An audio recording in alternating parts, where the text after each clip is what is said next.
Hello, hello, hello, and welcome back to the What We Said podcast. Today's a very special Friday episode because as you're listening to this, 30 years ago, Jilly was pushing out baby Jaci. And Crazy. It's your 30th. Happy birthday! Thank you. Wow. What a day. We have the balloons to commemorate.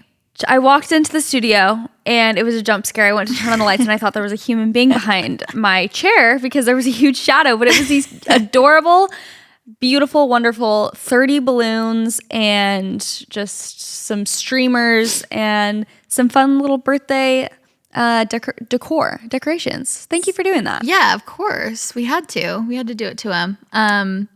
The balloons are huge and we are in a dollhouse, as you can see.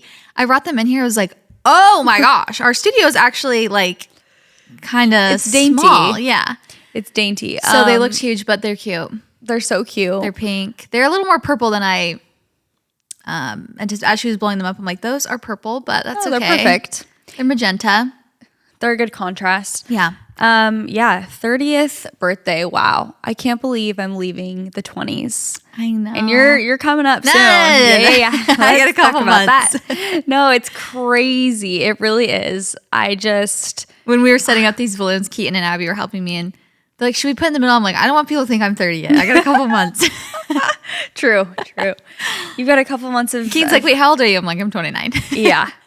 It's so crazy. I feel like obviously every decade I feel like is just a milestone, but specifically to me, 30, it just feels so different than being in your 20s. Like being in your 30s just sounds different, maybe is going to feel different. I'm not sure. Obviously not the actual, nothing happens the day you turn a certain age. Like it's not like everything changes, but I do feel as though this decade will be very different than the last one. Definitely. So yeah, I'm super excited though. I'm so grateful for so many women who I feel like have made me really excited to get older, and for my 30s and my 40s, I've just heard great things. Yeah. So I'm looking forward to it. I'm excited too. I think everyone says their 30s is just the best, and now people know now that the 40s are the new 30s. Yeah. I love it. Yeah. It is crazy though. I've said this before, but my mom was in her 30s, like her later 30s, but still in her 30s when I was in high school, because she had me when she was like, I think 20 or 21. So she was like 35 when I was a sophomore. That's crazy. And it's just it's so insane for me to think about, because I'm like, that's only a few years away. And obviously I'm way behind her. Like I'm, almost 10 years behind her in starting to have kids. But it just, first of all, I can't imagine having like a 10-year-old right now. That's crazy. Insane. And it also just gives me empathy though for parents and just like people, because the older you get, the more you realize like every year you still don't know anything. Yeah. Like you're just still. It's your first time living too. Yeah. You're just trying to figure out life. And like, I guess I just thought when I thought of the 30s as not so old, because I always felt like I actually had like a pretty young mom, but at the same time, like that seemed like an eternity away from me when I was in high school. You know what I mean? So to be entering that stage is just crazy, but it also is like, again, I'm just thinking, okay, if I had a 10-year-old right now, like I still don't know what I'm doing. It just gives me empathy for my mom and for my parents, where it's just like they're literally just trying to figure life out, but your kids just think you know everything at that point, and for you sure. just don't. Yeah. And so, yeah. I know. It's very interesting. I was listening to the Giggly Squad to Paige, and you listened to that episode too. Yeah. And Paige was saying, I was listening to it this morning. She was like talking about, I think she's 32.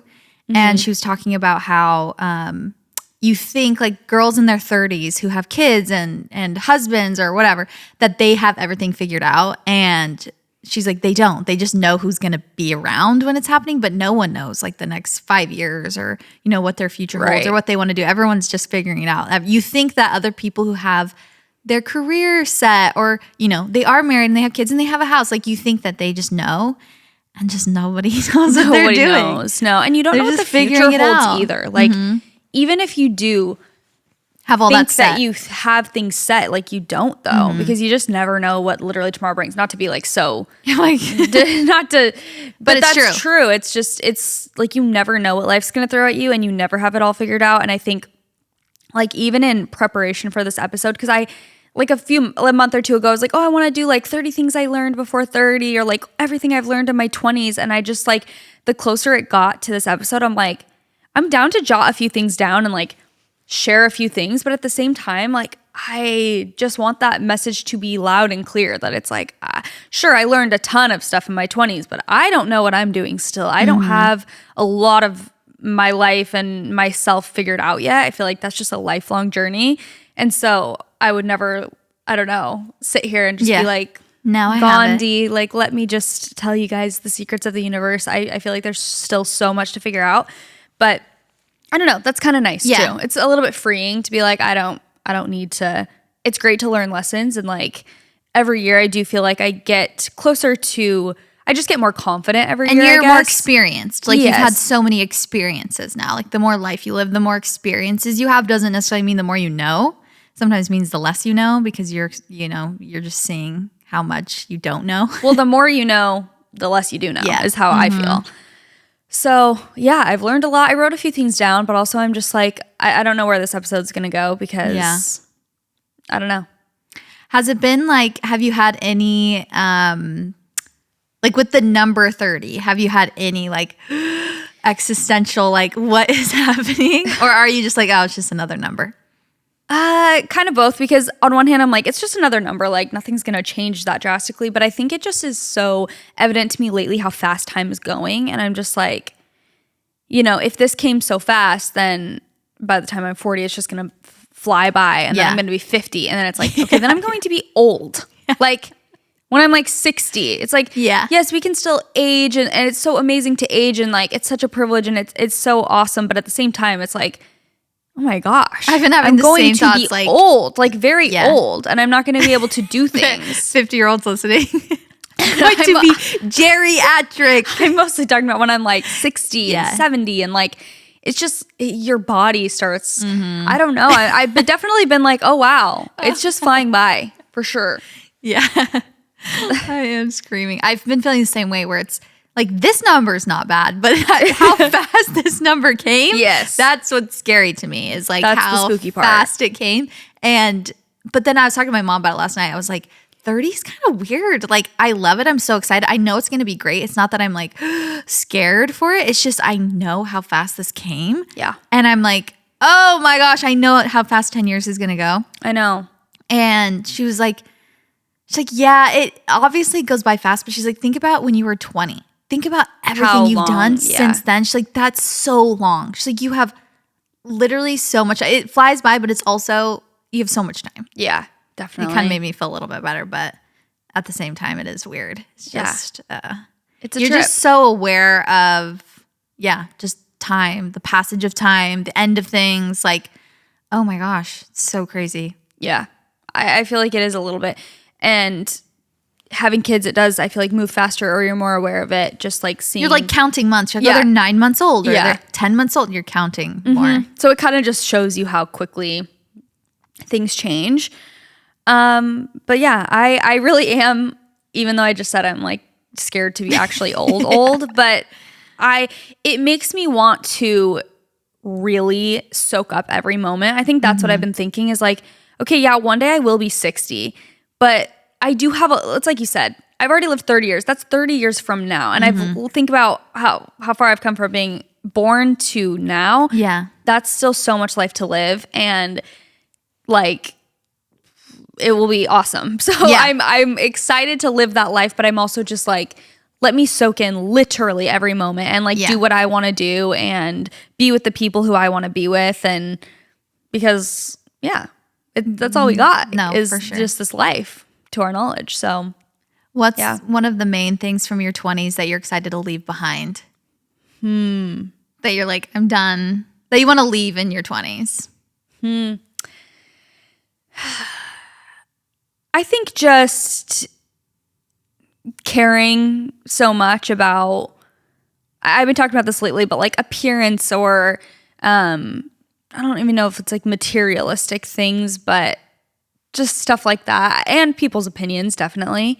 I think that I get, like I said, more confident and more comfortable every day with like being okay with those things, like outside opinions or anything like that. But I would love to even leave that further behind in my 30s. And I feel like that kind of naturally happens. Just the older you get, the less you care, I think. Well, maybe not for everyone, but that's how I feel. Like, usually as time passes, I do care less. Like, I know for a fact I care less about people's opinions of me right now than I did 5 years ago. Yeah. Like 100%. And so I feel like in 5 years from now, I'll care even less, which is a great feeling. So I'd love to leave that energy in the 20s. Yeah, I was trying to think of like my biggest mistake I've made in my 20s to try and, leave some wisdom. Like, I've made none. Upon further research, No. perfect. I think that is, there's not one moment I can pinpoint where I'm like, oh, this huge mistake I made. But I think like the overarching mistake I would say would be putting too much weight in other people's perceptions of me, like, or opinions or things like that. Yeah. Like, that is such a waste of time, and obviously easier said than done. But I think that has been the thing that has wasted the most of my time. Yeah. Energy wise, just like emotionally and my energy. I'm like, I would be so much better served to spend that energy in a different way. Yeah. It's so hard. When you're in it, it's so hard to like shake that and get out of it, like get out of the mud. It feels like you cannot see outside of it until you're outside of it. You're like, oh my gosh. It doesn't matter. It didn't matter at all. It does not matter at all. It's so crazy. Yeah. I can't believe, how old were we when we started this podcast? Were we 23? It was like 7 years ago, I think, this year. So yeah, like 23. 23 is crazy. But even then, like, that felt old at the time. We were like 23. Wow, we're really wise. We're so old. We've been married now for a couple of years. Yeah. Like, and then if you would have told us at that point, like, you're going to be doing this and then you're going to have your 30th birthday on the podcast, that would seem so far away. So far away, but it just comes so fast. And there's so much. But in between that, there's so much, like we were saying, like experience and moments and like great memories and just things to learn. Obviously, like, if I had a daughter and she was like 23, like, I'm going to start this podcast and talk about, like, I'd be like, what are you talking about? Yeah. Like, you're 23. You don't know anything about life yet, but we learned as we went. So, and now we're here to say we still don't know anything. Exactly. Yeah. I think that's really the main takeaway, that I still know nothing. I feel like, let me look at my notes of what I had written down of some things that I've learned in my 20s. How am I going to find this note? Okay, I feel like there's a few main themes of my 20s. I think that one of those things is like I can't possibly talk about what I've learned in my 20s and like how it's been without touching on my faith journey and like my faith deconstruction. I think that has probably been the most paradigm shifting experience I've ever had in my life. So I actually had seen this TikTok a few months ago, and literally no shade or hate to this girl whatsoever. And I mean that, like, I just want to mention it because I feel like it's pertinent to the conversation. But basically she had made a video saying like, oh, I can't follow any of my favorite creators, or something about like her being sad because she's like, my favorite creators now, all they do is bash my religion. And she's Mormon. She's, and all the comments were tagging me or like being like, oh yes, JC Marie. And she was liking all those comments. So basically being like, it was targeted at me because I had just made a TikTok about growing up Mormon. And it was like the day after I had made it or something. And so it was on my For You page. And then I was getting tagged in a bunch and stuff. And I actually think I did comment on it. I was like, oh, this makes me sad. Like, bashing would never be my intention. But like, I just share for those with like similar experiences.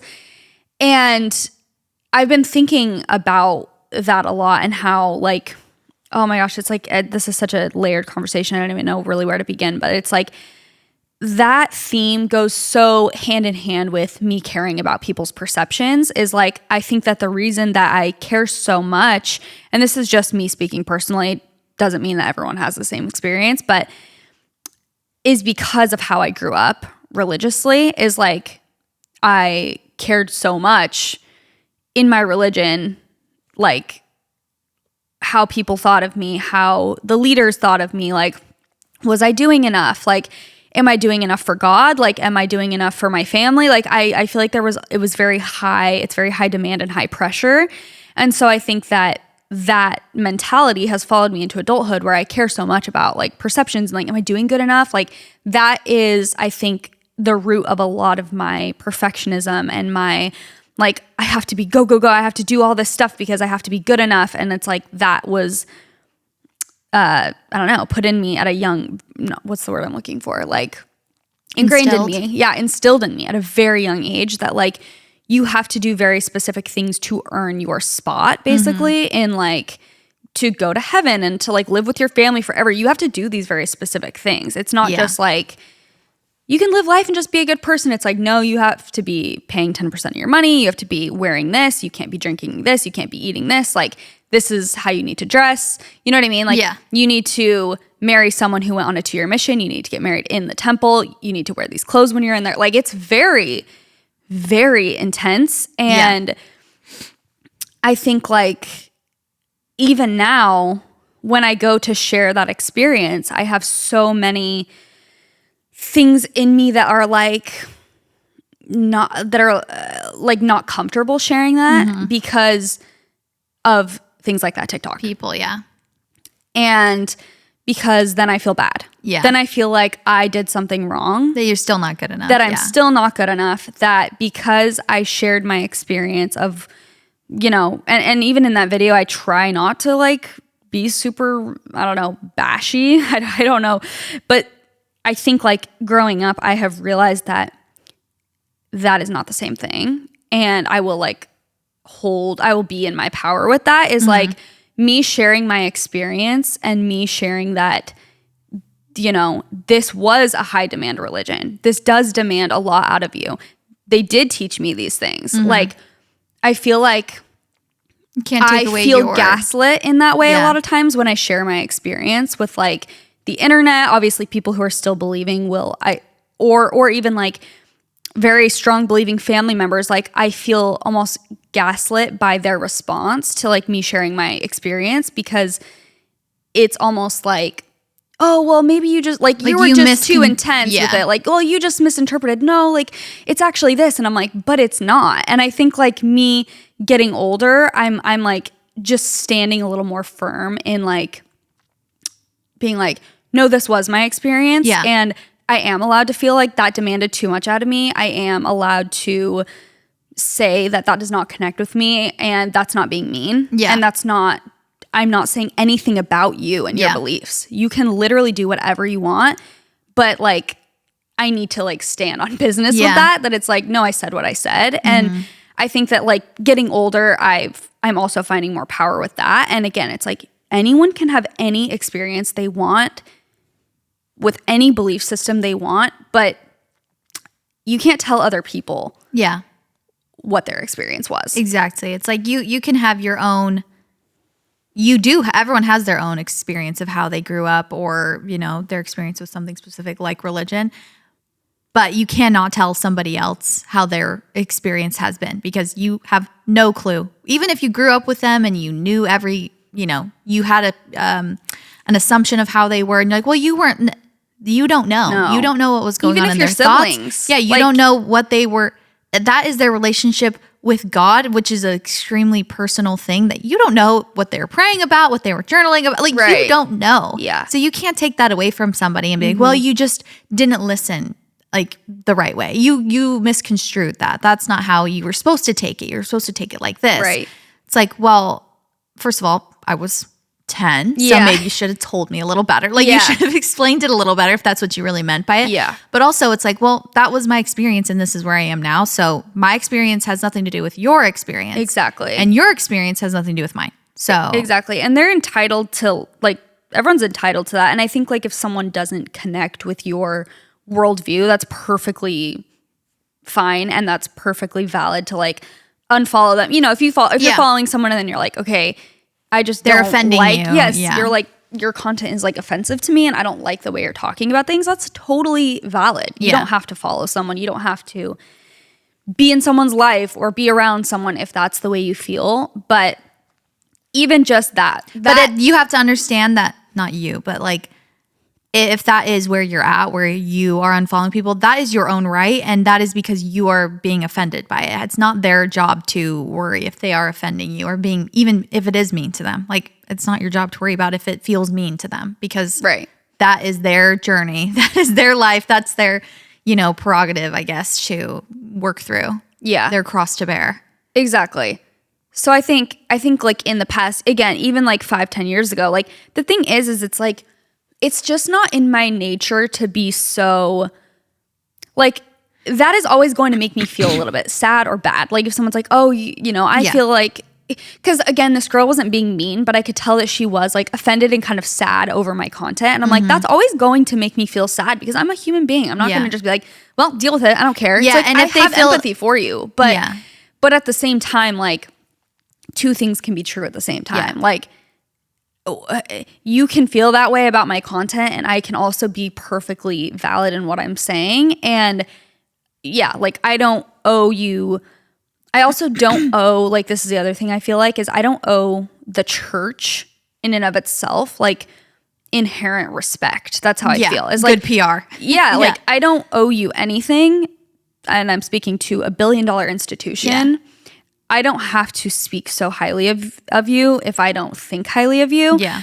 I owe people respect. I believe that. I think that as a human being, like we owe each other common decency and respect, but me sharing my experience and saying that I don't believe certain things or I don't subscribe to certain things or that I think certain things are harmful has nothing to do with someone who's Mormon. Yeah. It has nothing to do. That's not even what I'm talking about. It's an institutional thing that is, well, I mean, I have issues with the culture as well, but whatever. You know what I'm saying? It's not an attack at a person. Yeah. And so I've felt bad over that and guilty about that in the past. And I think like every day I'm just more and more like, sorry, like this is my experience. And I know so many people have this same experience. So I'm going to speak to it. And like, that's just those are my thoughts. Like, you know what I mean? Truth. Yeah. 100%. Oh, I was going to say something about, I also think that it goes along with, if you do see the TikTok like that, or, you hear someone or someone even like says something to you directly, it's really hard to feel like you disappointed people. Yeah. And I think that's something that at least I've learned in my 20s is like, it's okay to just disappoint people. And again, that's up to them. And that's because of their own beliefs and their standards. And if I'm not disappointing myself, like that's really all that matters. I know when I'm disappointed in myself, and I know when I need to David Goggins, myself and get him in my brain. But there are other times when I'm like, I know you're disappointed in me, or like these people are, they don't like that I said that about the Barbie movie. Just that's a very small example, but it's like just little things where I might disappoint people and like, oh, they hold you up to a standard. Yeah, standard, and just like on a pedestal kind of, and like expect you to validate all of their feelings and be correct about all of your takes. And it's just okay to disappoint people, I guess. I feel like it goes along with that because when you're young, it's really hard to, especially if you have a personality where you're wanting to like get good grades and just do good in everything and like make people proud. It's so hard when you feel like you disappointed someone. Yes. And I think it's so hard when you feel like you disappointed someone that's close to you, like family members or things like that. And that's why the church thing is really hard to, it's a really complicated, layered topic. And I think like if you didn't grow up with organized religion, or if you didn't grow up super religious, I do think it would be very hard to even comprehend the feelings that I'm referring to, because they're so layered. And it's like, I don't know, you're just so, I think this is something I mentioned when we talked about Secret Lives of Mormon Wives, is like, sometimes I have felt in my 20s, in the past decade, because that's really when I like started questioning my faith the most, and then like deconstructing like every belief system that I ever held dearly to myself, to be like, what do I believe? Who am I? What is the purpose of being here? Like, what is going on? And I feel like after I did deconstruct, and I don't know if that word is overused at this point, but essentially just pick apart all my beliefs and be like, why do I believe this? Do I believe these certain things because someone told me to? Do I believe them? Why am I living the way I'm living? Like, what's going on here? When I deconstructed and took apart every single one of those beliefs and then kind of landed where I'm at now, which is that I don't know anything and that I'm okay with that, there have been moments of shame that I have of like my Mormon upbringing, like where I'm just like, why? Like, I don't know. I don't even know how to word this, because again, I'm trying not to be offensive at all, but it's like, I just have moments of being like, why the heck was I ever Mormon? Like, why did I have to ever believe those things? Like, because... Like embarrassed that you believed it, you're saying?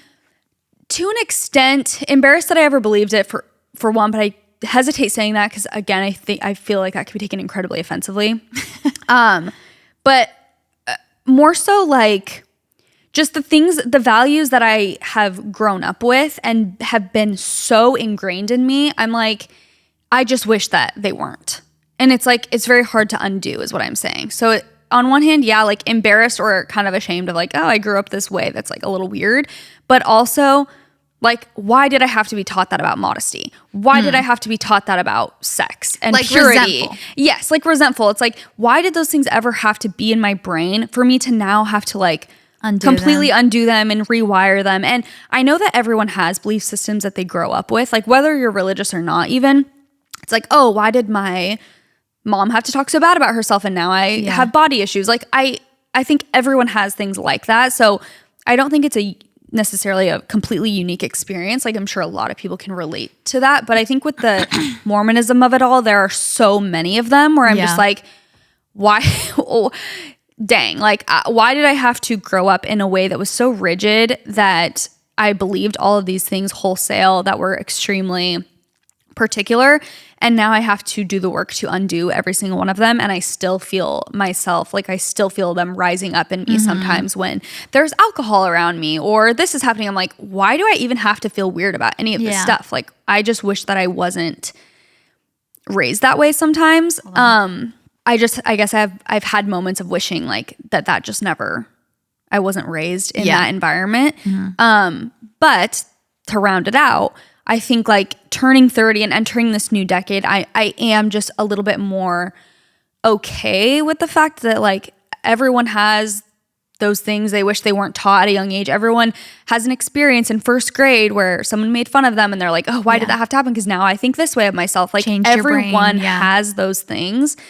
And so I guess I'm becoming more okay with it and being like, this is just, like my things that I have to work through, and everyone has different things that they feel like they have to work through, and it's okay. And like, I guess I do feel a little less like ashamed of it now. Yeah. Just the past like 5 years, I would say, I'm like, okay, it's kind of like a quirky little thing about me. Like I grew up Mormon. Yeah. Fun little, and I can work through those things, and I don't know. Yeah. You can't change the past. So you just have to kind of accept it. There's no other option really. Yeah. But I think that's taken time. Yeah. The acceptance thing has taken me time to move on from, yeah. I think that's normal with that specifically religion and like deconstructing your religion and or anything with how you grew up, because it can make you have so much like just resentment, like bubble up, and just like anger and whatever, mad maybe of like, why did this happen to me? Or like, why couldn't I have more space in my brain to think about other things, like moving forward, instead of like space thinking about things that have already happened. Oh my gosh, I'm going to cry my eyes out. Have you seen the new Grinch? I promise this relates. No, I watched some of it when I was at your house. Oh yeah. He says something. Oh my gosh, I'm literally going to cry. It's so cute. The new Grinch with like, it's like the animated one, not the Jim Carrey one. Love that one. He is the OG as well. But me and Abby were like talking about this saying that he says. Basically, he like I'm actually gonna try not to cry when I'm talking about the actual Grinch, but he goes and he steals Christmas because it like goes a flashback to like him as an orphan and like no one cared about him and whatever, he felt neglected, and then he went to his cave or whatever, and then he steals Christmas, and then he sees that they're like still happy without the presents and stuff, and he's like, what, I stole their Christmas, like why aren't they sad? And then his heart grows or whatever. Aww. And he goes down and he says this is gonna break my heart, he's like, I need to think of what the exact words are, hold on.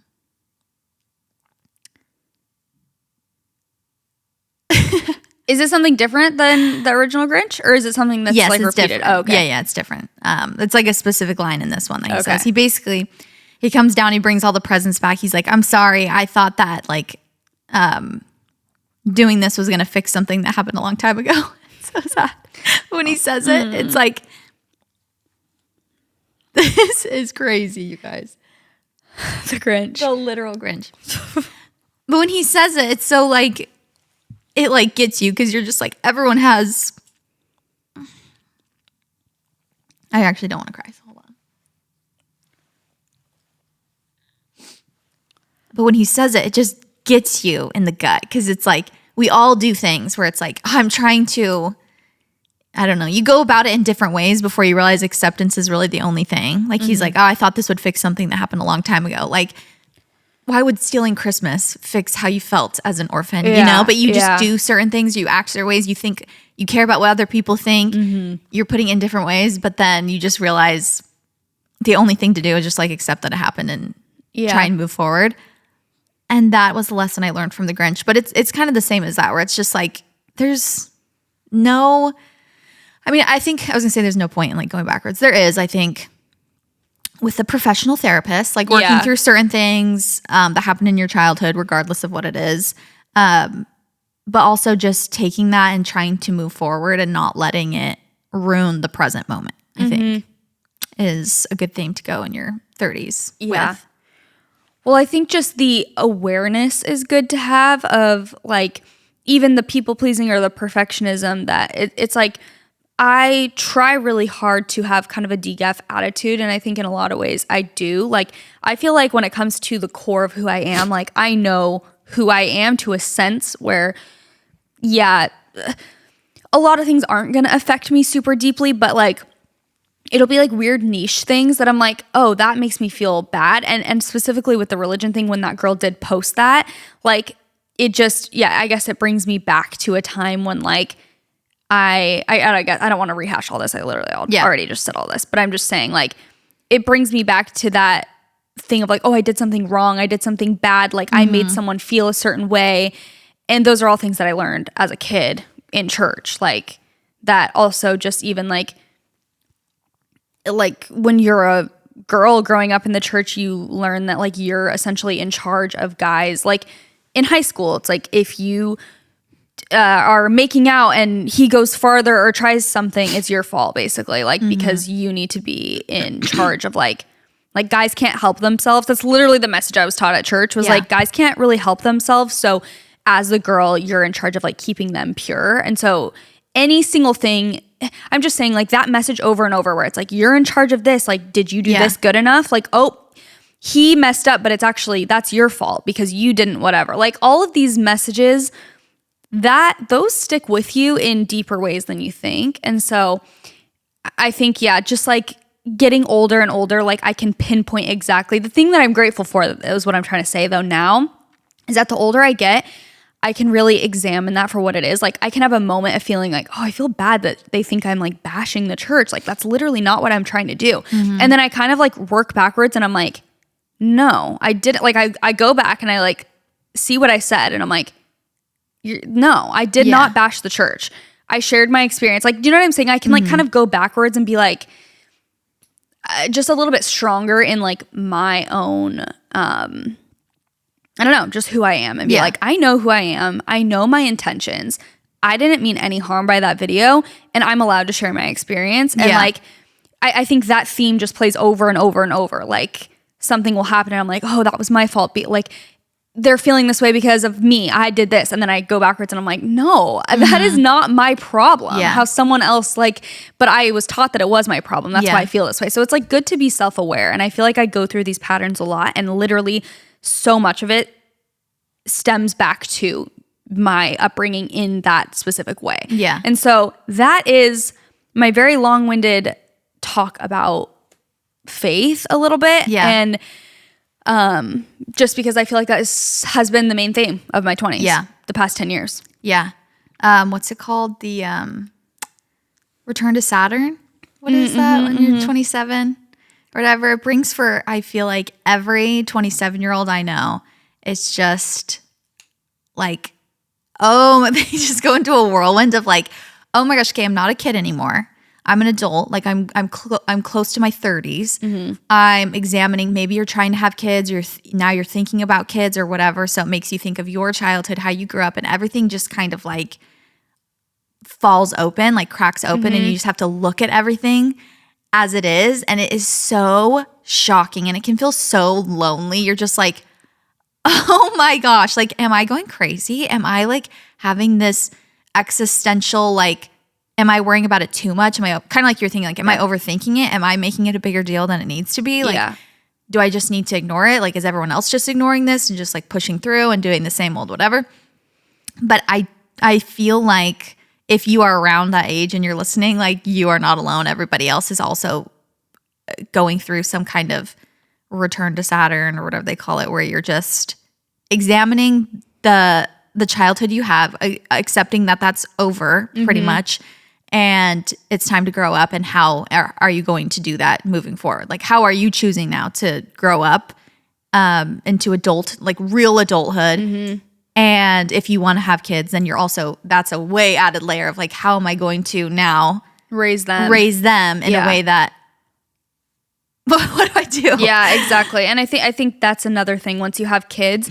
And if you're, now I plan to raise my kids in a completely different, I guess just not going to church and like not in a religion. Not in an organized religion specifically. And that's a very different way than I grew up in. So there's no rule book that you have, or know what you grew up with. Yes. So it's like, okay, that's what you just naturally want to do. Yeah. It's like, okay, that's what you do. You say the same things your parents said, and your parents said the same things your grandparents said to you. Exactly. So it's like to now be in a place where I'm raising a family and it's a completely different environment. Which again, I also hesitate to talk about this stuff too, because I never want my parents to listen and be like, oh, like you hated your childhood. Like, you hated the way we raised you, because that's not true at all. And I think that, like, which I guess this could be taken two ways, but it's like, if anything, I feel like my parents have always like given me so much freedom and been like so championed me to like do my thing. And like, it's almost like they had an alternate, or conflicting, I guess I would say. Yeah. A conflicting upbringing with the church, which I think has its own issues, unfortunately, because I'm so grateful that my parents were super welcoming and super like, they didn't care if my friend wasn't Mormon or something. Like, they're just like, great, like, come over for dinner. They were very welcoming, very non-judgmental in that way. Super, encouraged me to go after what I wanted to be creative, to have a career. Like, they did all those things, but those are not things that the church necessarily, like, it conflicted with when I would go to church.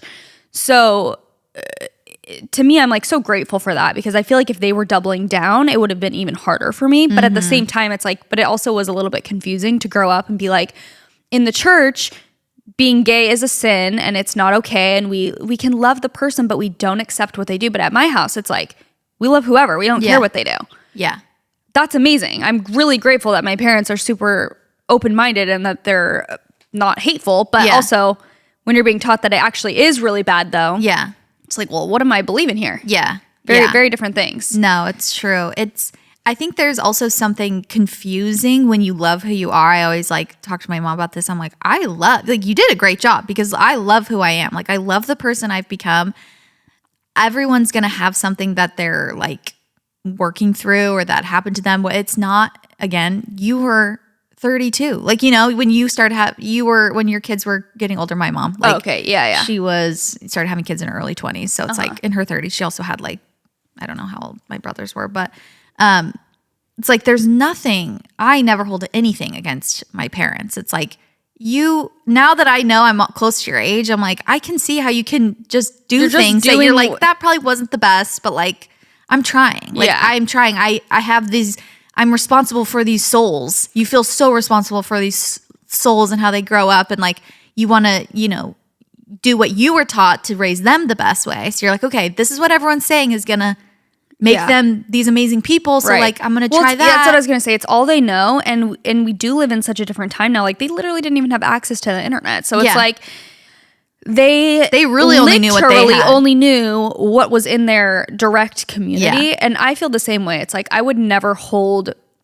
those things. Like, I can completely understand why my family has been in the church and why they have done things that they do. Like, I feel the same way where I'm like, it's nothing like even a resentful type of thing. It's just like, okay, we live in a different time now. I'm a different person now. I have a different belief system now. So that is it's really exciting, but it's also very overwhelming to be like, now how am I going to go forward? Like, I will say it doesn't scare me. I'm not like, oh no, like how am I going to teach Benny good morals? Because I'm like, she's going to learn those by being around good people. Yeah. Like, that doesn't really, it's not like I'm scared, like, oh, I'm going to mess her up, but it is just, it's different. Yeah. And I think anything different can be a little bit daunting sometimes. I think what it is it's confusing because you're like, well, what made me love myself is the things I've gone through and the things that I've had to like overcome, or things that, you know, innate talents I have or whatever.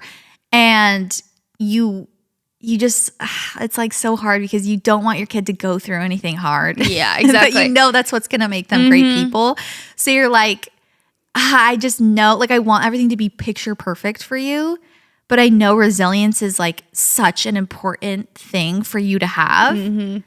So how do I do that? I know. How do I make sure? Just let you go and experience your own heartbreak? Because that is so sad for me. Like, I want everyone to show up to all of your birthday parties. I want you to have every friend, every team you try out for, I want you to make it. Like, I know. But you know, like, me not making my 7th grade volleyball team was like one of the best things that ever happened to me. It was extremely hard at the time. But like, it shapes who you are. It's just 100%. It's terrifying for your kids to just know, like, you have to go through hard things. I know. So and you just have to watch them. Yeah. Lots of thoughts there. Kind of going back to the perception thing and just like trying not to let people's opinions, whatever. I was telling Chelsea, I just listened to this episode, which Mel Robbins has a new book called The Let Them Theory, I think. I believe she has a new book, but it was a podcast episode that I was listening to. And it's just the concept, very straightforward, but a very good reminder of like, just let people be who they are, do what they're going to do, have opinions about you, like let them. That's the whole concept. And she gave all these different examples, and she's just talking about how much emotional turmoil it puts you in to constantly be in a state of stress about other people, their lives, their decisions. Why did they do that? Oh, why does she always act like this? Why didn't I get invited to that? How come this person did this? Like, they need to be doing this more. It's like, do you hear that? It just feels so, like, even when I'm saying it, I'm stressed. It's just like, it's such a stressful energy to be in, and we all do it to some degree, but the stem of that is like fear and anxiety. It's just like, you want people to make choices that make you comfortable. And so it's like, why did they say that? Why did they do that? And she's just like, let them. Yeah. Let them be who they're going to be. You didn't get invited on a trip. Let them go. They wanted to go, and that's who they wanted to invite. Let them. They, like, she gives an example of kind of how this all came to be. She said this thought process was that her son was going to prom, and they were like taking pictures while the parents were there and stuff, and it started like torrential downpour. It started raining super hard, and they went inside, and anyway, she was like to her son, what's your guys' plan for dinner? And he's like, oh, I don't know. We'll just, and she's like, what do you mean? You don't have a reservation somewhere? There's like 20 kids here. Like, you guys didn't have a dinner plan? And they're all just like, no, like, well, maybe we'll go to the avocado pit. And she's like, what? That place is like it's so small. Literally can fit like 8 of you in there. You're gonna have to stand. It's raining. And she said she just started like getting stressed, being like, no, like, why didn't you do this? Okay, you need to, and she said her daughter like grabbed her and was like, Mom, just let them. Like if they want to go to the avocado pit, let them. And she was like, okay, you're right, whatever. And so she basically was just like, I just hands off, was like, whatever, do your thing. And she was like, it made me think like, what if going to the avocado pit is the most like memorable thing for them? Like they go and it's like they're getting rained on a little and they get tacos and only some of them can fit. And it's like, but that was your choice and that's what you did. And why am I trying to like suffocate you? Just like let them be who they're going to be. And she was talking about that with parenting. Like obviously, first of all, this theory or this concept, like let's use discernment and context clues. And like, obviously it's not like, oh, my friend's drunk and he wants to drive home. Let them. Like, no. Yeah. Obviously, there are certain things you don't just let happen. Obviously, with your kids, you don't just let them eat only candy and cupcakes. Yeah. Like, you know what I mean? Yeah, yes. Of course, there are certain things. Let's use our brains. Yeah. Yes, that you put into place and you put structure in for your kid. But she was even saying, like, even when it's like, hey, like you forgot your lunch again. Like, don't forget an umbrella. She's like, just let them. Let them forget their umbrella. It's raining. They forgot it. That they'll learn. Yeah. They have to learn things. They forgot their lunch for the 5th time. Let them. Like, you forgot it again. Like, come on, we got to, you know what I mean? Yeah. That's kind of giving a Ruby Frankie, actually, now that we talk about the lunch. So that was a little scary. Let them have their consequences. Literally. But do you know what I mean? Just like let people be who they're going to be. When it's not, yeah. Well, it's obviously when it's not your kids and it's not a serious consequence. Yeah. Exactly.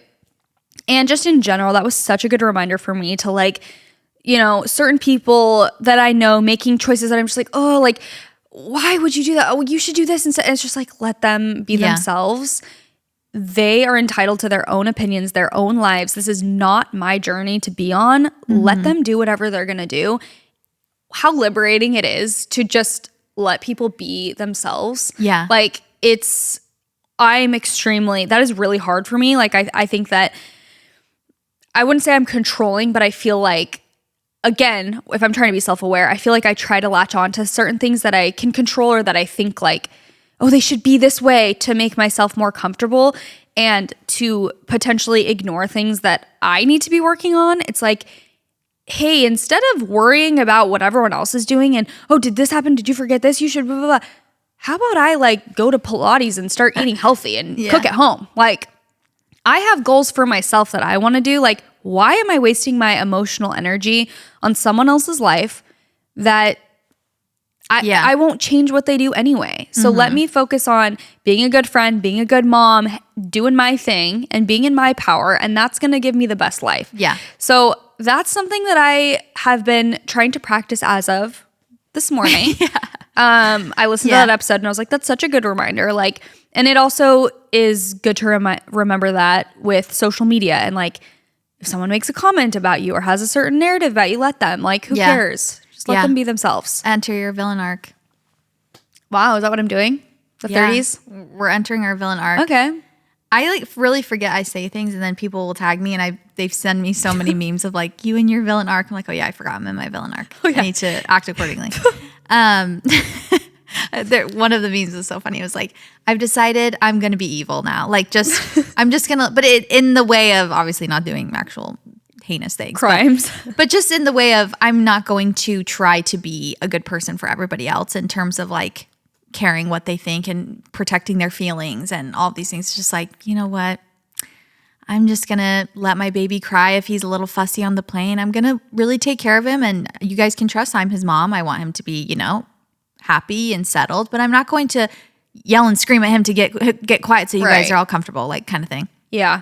Well, I think we've talked about this before, but being a good person, like for you, like very few people in this world are bad people. Like if you were just trying your best to be a good person, I don't know. That's literally all you can do. Like you really can't worry about the perception of what it looks like. Like, does this look like I just saw this TikTok. This girl was like, some of y'all are just too scared you're going to come across mean. Yeah. Just say what you're going to say. And so what if you come across mean? Yeah, and that's what she was saying. She's like, people say I'm mean all the time. Like, that's mean. She's like, I'm not mean. Yeah. I'm like a very kind-hearted person. But like, and I feel like that too. I think that's like a fear of mine is like being perceived a certain way that's just like, oh, what if, again, like with the bashing thing, I'm like, oh, but then people are going to think I'm mean and they're going to think this and that. And it's like, but I'm not trying to be mean. So just... do what you're going to do. Exactly. When you are also trying not to control other people, or your mind is not bogged down with like all of the judgments you have for someone or what they should be doing or how they can improve your life, especially if they're venting to you or opening up to you, and it's like, okay, like let me help you. Like your relationship with them is so much more honest and authentic and free. Like you're not held down by like the judgments of like how you think somebody is or how you think they should be acting, and you're not constantly almost like nitpicking them like, oh, this person, I know that if they just stop doing this, like they would be happier. And then every time they're kind of doing it, you're just like, I wish they would just stop doing this. Like you can just actually listen to them and have an open and honest, and I don't even know what the word is, but just better relationship in general with people. Like the connection that you get with people when both of you are just no judgment, open to however that person is, and just like letting them do their thing of like, okay, they do this weird thing that kind of is annoying, or like they do this thing that I know is like bad for them. Yeah. It's so much better to just have that relationship, and you actually form a deeper, like more strong connection with them because it's based on not you trying to assert what you think is like superiority or what they vice versa. It's like you are just there with them. You're just existing together and like having good moments together and making memories together. And it makes it such a more... It's just a lot less emotionally taxing to not be like on edge, like, oh, why don't they just do this? It's like to just relax and be like, this is their life. Yeah. they can make any choice that they want. And this then is not up to me. Usually people can tell if you're like that with them. If you are constantly nitpicking them, or if you're constantly like, if someone is doing that to you, you kind of know. Like you kind of get that vibe from them. And so you kind of close yourself off. You feel defensive. You feel... And it creates like this layer that doesn't need to be there in the relationship, or like, whatever it is. If it's a coworker, a family member, a friend or partner, whatever it is, you can just like, you're safe with me. You're just each other's safe space. You're just like, you're safe with me. I'm here for you however you want me to be. So she was saying too, if you're like so nitpicky over a partner or something, it's like, well, I wish they would just do this. They're not this much. They're not blank enough. They need to do this. Like if you're so basically, she was saying sometimes, I'm trying to remember how she really articulated it, but it's like, either you need to stop and just let them be who they are, or if you have this many complaints, like you're not with the right person. Yeah. You know what I mean? If it's like, constant. Well, but they have to do this more. It's like, okay, they're not that way. So you maybe aren't with the right person. If you really need them to have this certain character trait that they literally do not have, or that they don't show you, it's like then, and if you can't let go of that, you either need to let them be themselves and accept who they are, or maybe you need to not be together if you can't get over it, you know? So, I loved that. It was a very good reminder of just letting people do their thing, and like it will give you, it is so freeing for you to just live your own life. Yeah. Well, to get a little more surface level now. Okay.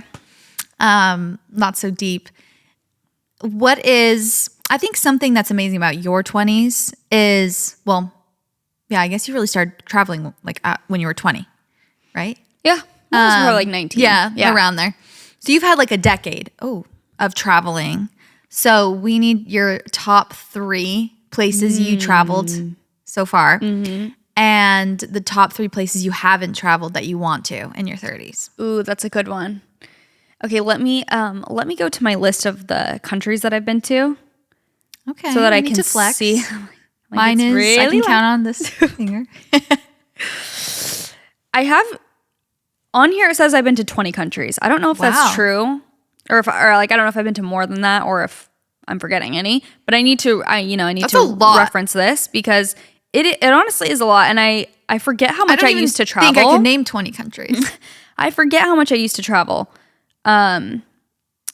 Because we don't travel that much anymore, but it used to be our whole life. Like Leif and I together, me before I met Leif as well, was just traveling a ton. So, okay, when I'm looking at this, only the top 3. Like if you were to tell someone they could only travel 3 places for the rest of their life. Well, this has to be in no particular order, first of all.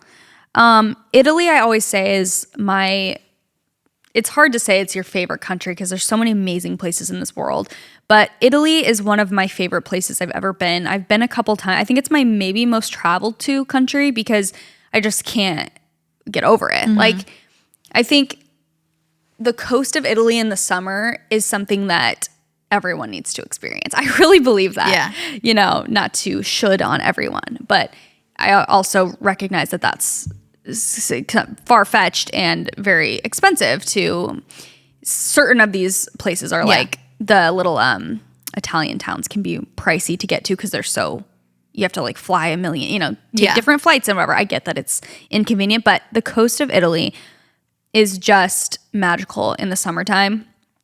So I'd say Italy is one of my tops for sure. Japan was so incredible, but I went for such a short amount of time. And so I feel like I can't fully speak to. That's an honorable mention because I know if I went there for even longer, I'd be like, oh my gosh, this is the most amazing place. But it was such a short trip and it was for work. So I was photographing stuff and it was just a really, really quick trip, which when you're flying to Asia, that's not something that you should be. No, that's not a quick trip. That's not a quick trip. That shouldn't be a quick trip. Australia is the country that I would move to. I think like if I had to pick somewhere else to live, I would probably move to Australia.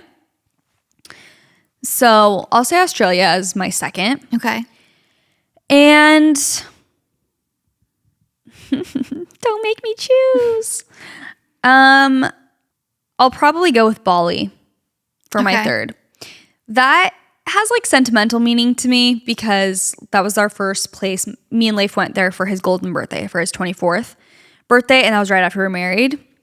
And it was so fun. And then we've been back 2 more times. So we've been 3 times together and it's just so fun. It's such a different, like shockingly different culture and life. You just are riding around on scooters all day and it's so like packed and the culture is just so different than it is here. So I think that that's really, really fun. So those, I'll say those 3, although it is really hard to choose because every place has its own, you know, unique thing about it. You want to know the place that I least liked traveling? Sure. Let's put someone on blast. Is Greece, which this is very, I think if I went to a different island of Greece, I wouldn't feel this way. Just like looking back, I'm like, that's probably the least like connected I've felt to a place. Usually when I go, I just like really fall in love with it, but I'm like, I don't have any interest in going to Santorini, Greece ever again, which is Santorini was like the place in like 2017. It was the place and it really is so cool. Like it's very stunning and just like visually it's such a vibe, but I think it maybe was ruined for me because I went in peak travel blogging era and it just was like, me included, by the way. It's like just people trying to get Instagram photos. Yeah. It was so overtaken by tourists. And it just, again, I would love to go to a different island of Greece. I've heard there's some other really pretty ones. But I went to, Santorini and Mykonos. And like, I don't know, just both of those, I was like, really beautiful, but not like my favorite connected place I've ever been where I'm like, I gotta go back. I just like didn't feel that way at all. So there's that. But my places I want to travel, like, what's one place that you have on your heart and mind that you're like, I really need to go here in the next little bit that you've never been?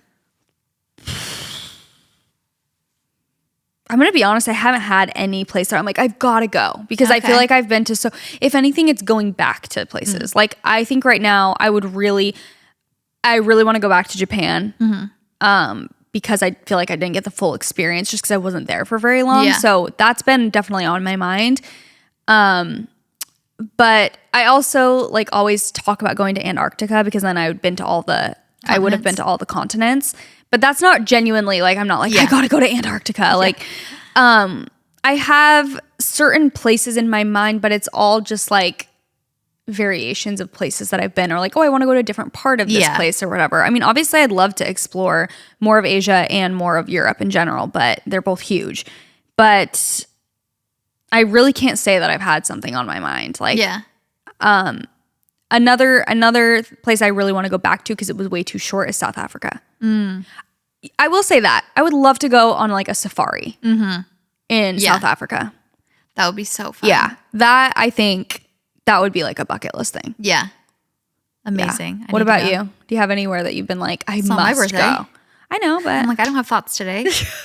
That I must go. Well, Italy. Yeah. For sure. That's like the once I'm done with that, then we can move on to another place. But that's hopefully gonna happen soon. Hopefully. Yeah. Although, like, I do really want to go to Japan as well. My family wants to go, and I really want to just let them make a plan to have all of us go. Just maybe in like a year or two, be like, okay, put this on the books. Let's all go. Be so awesome. My brothers have been wanting to go forever, so I would love to go to Japan. Yeah. Oh, it looks so. I also want to go to a lot of places in the States too that I haven't been. Like I haven't been to North Carolina or South Carolina, and that's where like Nick went on his mission and lived there for 2 years. So I want to go there, like to Charleston. I want to go to Florida. I've never been to Florida. There are so many. No. There are so many places in. You've been there for a layover. When we went to St. Bart's, we went to Miami. I did go there. There are so many amazing places in the States that I do forget about that sometimes. And it's like, I think it's easy to be like, oh, where's my dream? And like to go foreign. But there really are so many beautiful places, like the Redwood Forest. Like there are places like that I want to go to Zion National Park, the Redwoods. Like there are certain places the Redwoods are amazing. Leif and I've been to Big Sur, but Leif hasn't. And we were close by when we were in Carmel, and I was so pregnant and unwell that it was like 40 minutes away, but it was going to add like 2 hours to our trip. And Leif was like, we're not doing that with you being so pregnant. I'm like, okay, that's fine. But Big Sur is so amazing too. Yeah. There's so many beautiful places there's here. A lot of places here that I want to go. And it's good to like knock those out. Yeah. Because those are a little less daunting as well. Yeah, and also in the phase of life you're in, like, I think, not you, well, both of us, I guess, where I don't necessarily want to travel super far and leave my kids, and I don't necessarily want to bring them if I don't like have to when they're super young. So in like this phase, I'm like, I'm down for like the short trips, me and Nick, like friends, bring them on like the shorter flights, the shorter, Yeah. Because there's so many amazing places by us that it's like, well, I need to check these ones off first. For sure. Even in California alone. Yes. California, the whole state is like a country. Yeah. Yeah, it's really fun. Okay. That was a very long-winded, travel answer. Oh, it's fine. It's so hard when someone asks something like that, like the top place you've ever been. I'm like, that is impossible. Not even because I'm like, oh, I've so many, but I'm just like, there's just so many amazing things about each place. And I think like you were saying, there's certain places though that just, whether they're like the best according to everyone else or they just connect with you the most, like where you're just like, I had such a good experience there. Whether it was the people I went with or what we did or the people we met there, like there was just something that like really connected and like made you feel like it was your favorite. Definitely. Okay, let's see. Okay, we'll end with this one. Okay. What's something that you never in a million years thought you would have done in your 20s that you ended up doing, like that you accomplished? That if like 19-year-old you would have told like, oh, by 30 you would have done this, you would be like, what? Probably a lot of things, honestly. So when I was 20, I would have been like, wait, what? That's crazy. Yeah, like in the next 10 years, you're going to accomplish this. Or like you're going to have this. Yeah. I think that truly like the most maybe surprising thing would be this podcast and like our tour. Like just those types of things. Like I know maybe that's not the answer that people would be looking for, but I think that's honestly, a good answer, the other things are not as like to my 20-year-old self, I would have already thought I'd have multiple kids probably by now. Yeah. I definitely, because I was naive AF, thought like, oh yeah, I'll buy a house by then. Like I think that the things I have and now. In the market, you should have bought a house then. Yeah. Apparently I should have bought one when I was 15. Amazing. Yeah. But you know what I mean? I think like those things are more things I always thought would happen. Yeah. Even though they're like really big accomplishments, I'm so grateful. But I think like if you would have told me that this podcast would be like my full-time job and that we would like go on tour and stuff, I'd be like, okay, that's kind of crazy. Yeah. That to me is pretty shocking. Like, I think not that I didn't think it would be successful, but like I kind of always looked at this podcast as like my side gig that like I do my job and like photography and my influencing stuff, and like this is just a fun thing I do with Chelsea. I don't think I would have imagined that it would switch and be like my main priority. Yeah. No, I know. That is crazy. So I think that's a great answer. I didn't even have anything in mind, but that's a great answer. I feel like that is something that, when you are 20, you have a bit of confidence in yourself. You're like, yeah, I'm going to do this in 10 years. Like I'll get this, like have this, this life.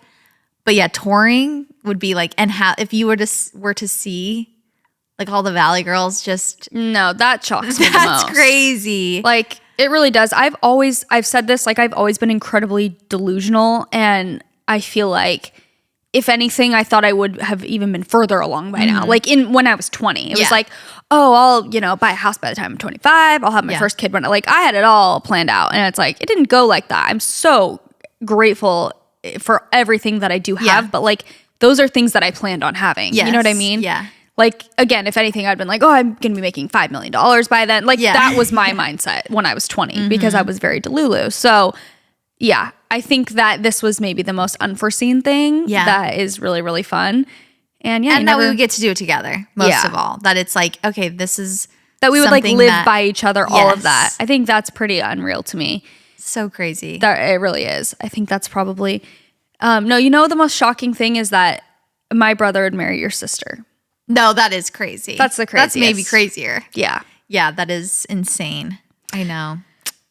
You never know where life's going to take you. I know. It's full of twists and turns. And it can be scary. I think this is what I'm, kind of heading into the future with the mindset of is like, the future can be terrifying when you don't know, especially if you have so many things that you love, like how they are now. It's like, sometimes when your life is shit, you're just like, whatever is going to be better than this. So sometimes when things are going well or you like your life, you're like, you're in college or you're in high school or you're, in this exciting time, it can be terrifying to be like, well, I don't want it to change. Like what's in the future? But there's always things in the future that are amazing and that are a million times better than you can even imagine. Yeah. Like your brain can't even comprehend that these amazing things are going to happen for you and to you in the future. So let that, if you have anxiety of how terrible can things go, or like, is this going to, whatever, getting older, or just changing in life of the fear of the unknown, is let it be a positive fear of the unknown, like a positive hope for the unknown. Like there's things that I don't even know yet that I want, that people I'm going to meet, things I'm going to do, things I'm going to experience, like amazing experiences I'm going to have. In your future. So many things, and things that you can't dream up, like that aren't even in your mind. You can't even put on your vision board. Yeah. And then they happen, and it's like, very, very exciting. Yeah. I'm very excited for my 30s. I really am. And I just can't believe we've been doing this podcast for like our entire 20s almost. Yeah. It seems like I'm like any lesson that I've learned, like you guys have been right here along with me, hearing every thought that enters my head. So it's hard to even sum it up. But yeah, it's going to be a fun decade. Well, happy birthday. Thank you. And happy, now that we're moms, don't you feel like when it's someone's birthday, you think of their mom too? Like, oh, like this is also a day for them that they like gave birth to you. Yeah. So true. Happy 30th birthday. By Jilly proxy as to well. Jilly. Yeah. No, it is crazy. And it is so weird having a child and realizing like how much you just care about them and their well-being and it's a trip. Like to understand now how my mom probably feels about me, and like even just certain things I'll be like, why does she care about that? Like just little details of my life where it's like, you care? Like why? And I'm like, oh no, I get it, because you care about every intricate thing about your child. Like anything that they do, feel anything, you're like, you care so deeply. And like when you would wear a certain outfit, or like come down and you're wearing your Christmas dress and you're just like, ugh. Yeah. And they're like, oh my gosh. Yeah. You're just like, what's the big deal? It's just a dress. Exactly. And now you're just like, oh, the beanie I got you. I know. Yeah. The circle of life. I know, it's fun. Well, happy birthday. Fun. Thank you. You've lived 30 fantastic years. Can't wait for more. Can't wait for the next 30. The next 30 will be fun. We'll keep doing this podcast forever. Hopefully. So we're going to be like the I've had it girls. We'll switch. Oh, yeah. Once we down. get No, that's already the plan. I'm not going to guess. I'm not going to guess either, but I feel like they're in their 50s. Yeah, maybe. Do you think? I'm going to say 30s. Yeah. Let me They're see. listening. I've had it hosts. Okay. I can't figure out how old they are. I don't know how. But also, it's not offensive, okay, don't you feel like that is such a thing? It's like so offensive if someone gets your age like wrong or older than you are. Like, oh, I thought you were whatever. It's like, why is that so offensive? We need to undo that messaging. Yeah, because you look tired and I guess probably. so. But I'm just saying, it's like, why is that so, Because like if I got your age wrong, it's what everyone wants. It's what everyone wants. I guess so. But I meant no harm, okay? If they're in their 40s, that's fine. It's only because they seem very wise, okay? Mm-hmm. That's why I thought that. It really is. That's going to be us. Something to be. Yeah. That was the point. Yeah. Trying to make like in 20 years we're still doing this. That would be great. 100%. Thank you guys so much for listening and for the birthday wishes, if there are any. I'm recording this before, but thank you guys so much for all of your support over my 20s. Like truly, it means the world to me. You guys have shaped a massive part of who I am. I feel like you are such a huge part of like me growing up, literally. So I love you guys so much. Make sure to check out our merch if it's still available. We have robes, journals, pajamas. They're all so cute. We'll have more photos of them on our Instagram and stuff if you guys are interested. But definitely check those out if they are not already sold out. You definitely should get your hands on some of them. We love you guys. And that's what we said. Bye.